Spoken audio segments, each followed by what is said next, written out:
من تواضع للہ رفعہ اللہ، جو آدمی تواضع کے ساتھ رہتا ہے، اپنے آپ کو چھوٹا بنا کر کے رکھتا ہے، اللہ کا نظام ہے کہ اللہ اس آدمی کو اونچا اٹھاتا ہے، اللہ اس آدمی کو بلند کرتا ہے، اللہ اس آدمی کو عزت کی چوٹی پر پہنچاتا ہے۔ چنانچہ ایڑی مار کے چلنے والوں کا انجام آپ کو معلوم ہے۔ فرعون کہتا تھا انا ربکم الاعلی، میں تو تمہارا سب سے بڑا پروردگار ہوں، نعوذ باللہ۔ فرعون کو تخت و تاج سمیت اللہ نے دریائے نیل میں ڈبو کر کے آج تک اس کے لاش کو عبرت کا سامان بنا رکھا اللہ نے۔ قارون خزانوں پر گھمنڈ کرتا تھا اور کہتا تھا میں دھرتی کا سب سے بڑا خزانوں کا مالک ہوں، اللہ نے خزانوں سمیت زمین میں دھسا دیا۔ شداد نے دنیا کو دکھانے کے لیے جنت بنوائی، دیکھنا بھی نصیب نہیں ہوا۔ دروازے پر اللہ نے ملک الموت کو بھیج کر کے روح کو قبض کروا لیا۔ حامان، فرعون، قارون، شداد، یہ دھرتی پر اکڑ کر کے چلنے والے، یہ دھرتی پر اللہ کی نافرمانی کرنے والے، یہ دھرتی پر ایڑی مار کے چلنے والے، یہ تکبر اور بڑکپن کا بول بولنے والے، ان سب کے عبرتناک انجام کو اللہ نے قرآن اور حدیث میں محفوظ کروایا۔ قیامت تک کی اس امت کے لیے کبھی بھی اللہ کی دھرتی پر اکڑ کر کے اور بڑکپن کا بول کر کے اور ظلم کے ساتھ چلنے کی کوشش نہ کرنا۔ چنانچہ بخاری شریف کا ایک واقعہ ہے کہ ایک بڑھیا کا گھر اور بڑھیا کی کٹیا اور جھوپڑی ایک بادشاہ کے محل کے بغل میں تھا۔ ایک دفعہ بادشاہ نے اس بڑھیا سے کہا کہ بڑھیا اپنی جھوپڑی کو، اپنی کٹیا کو، اپنے گھر کو میرے محل کے پاس سے ہٹا لے، مجھے کچھ کام وغیرہ کروانا ہے توسیع کا یہاں پر۔ بڑھیا نے کہا کہ بادشاہ سلامت، جتنے لوگ دوسرے کی زمین پر، دوسرے کے مال پر، دوسرے کے عزت پر انگلی اٹھائے ہوئے وہ کان کھول کر کے اس عبرت کے ساتھ اس واقعے کو سنے۔ کہا بڑھیا ہٹا لے اپنی جھوپڑی کو، اپنی کٹیا کو میرے پاس سے، مجھے کچھ کام کروانا ہے توسیع وغیرہ کا۔ بڑھیا نے کہا بادشاہ سلامت، آپ کے پاس یہ محل، یہ بنگلے، یہ مکانات اور سارے ساز و سامان ہیں، میرے پاس تو سر چھپانے کے لیے اکیلی بڑھیا ہوں میں، اس کے سوا کوئی کٹیا نہیں، کوئی جھوپڑی نہیں، کوئی گھر نہیں، میں کیسے ہٹاؤں؟ میں نہیں ہٹا سکتا۔ خیر بڑھیا کہیں کسی کام سے چلی گئی۔ بادشاہ تکبر میں آیا اور اس نے اپنے کارندوں کو کہا جا کر کے بڑھیا کی جھوپڑی کو توڑ کر کے گرا دو۔ گئے اور جا کر کے اس کی جھوپڑی کو گرا دی۔ تھوڑی دیر کے بعد بڑھیا آئی۔ آپ اس واقعے کو اس دھیان کے ساتھ سنیے، میں کہیں ہٹیا بازار جاؤں، میرے غیبانے میں میرے گھر کو کوئی تہس نہس کر کے گرا دے تو آپ گھر کے لوٹ کے آئیں گے تو آپ کو کیا احساس ہوگا؟ اس بڑھیا کے پاس سر چھپانے کے لیے دھرتی پر اس کے سوا کوئی جگہ نہیں۔ چنانچہ بڑھیا لوٹ کر کے آئی، دیکھا کہ جھوپڑی اور گھر گرا ہوا ہے، وہ کٹیا اس کا گرا ہوا ہے۔ اب دل رونے لگا، آنکھ سے آنسو بہنے لگے اور افسوس میں بڑھیا اپنی جھوپڑی پر بیٹھ گئی اور آسمان کی طرف اللہ کو مخاطب کر کے اپنا درد دل اللہ کو سنانا شروع کیا۔ بادشاہ دیکھ رہا تھا، اس نے تکبر میں کہا بادشاہ بڑھیا آسمان کی طرف منہ اٹھا کر کے کیا بول رہی ہے؟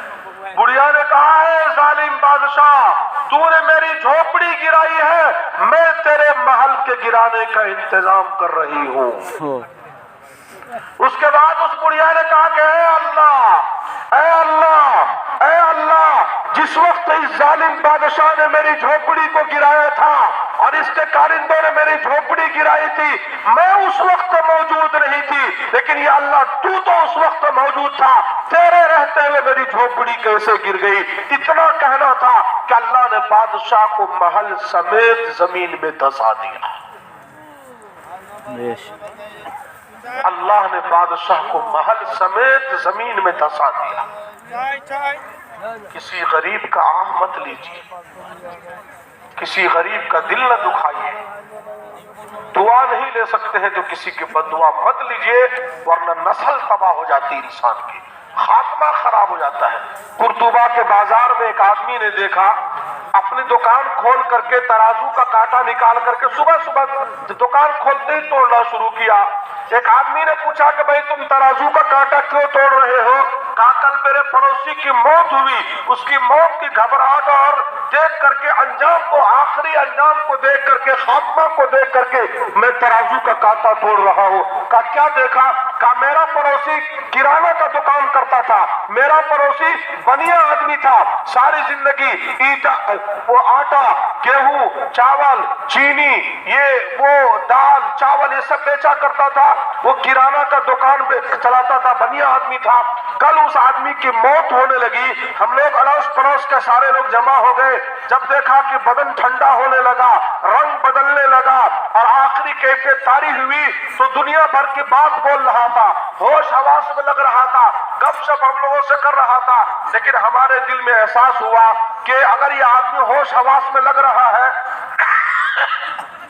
یہ آدمی تو ہوش حواس میں لگ رہا ہے، اگر یہ آدمی کلمہ پڑھ لے گا کہ آقا نے فرمایا من کان آخر کلامہ لا الہ الا اللہ دخل الجنہ، جس آدمی کا دنیا سے جاتے ہوئے آخری بول جو آدمی کلمہ لا الہ الا اللہ محمد رسول اللہ پڑھ کر کے جائے گا، اس آدمی کا کیا ہوگا کہ مرتے ہی اللہ تبارک و تعالیٰ اس آدمی کو جنت میں داخل کر دے گا۔ اگر یہ آدمی کلمہ پڑھ لے گا تو کتنا اچھا ہوگا۔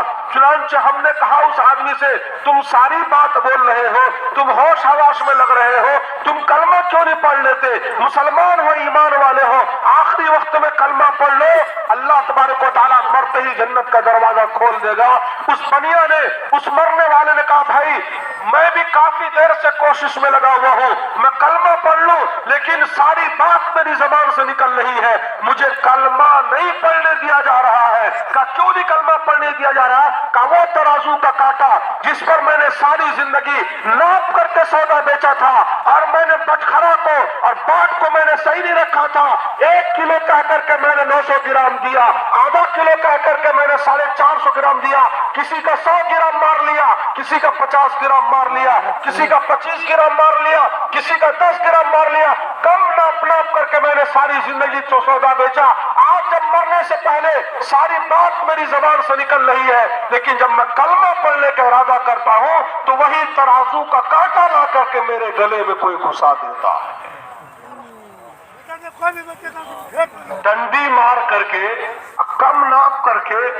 ساری دنیا کا بادشاہ بھی انسان بن گیا، موت کے وقت میں اللہ نے ایمان چھین لیا تو کیا لے کے انسان بن گیا؟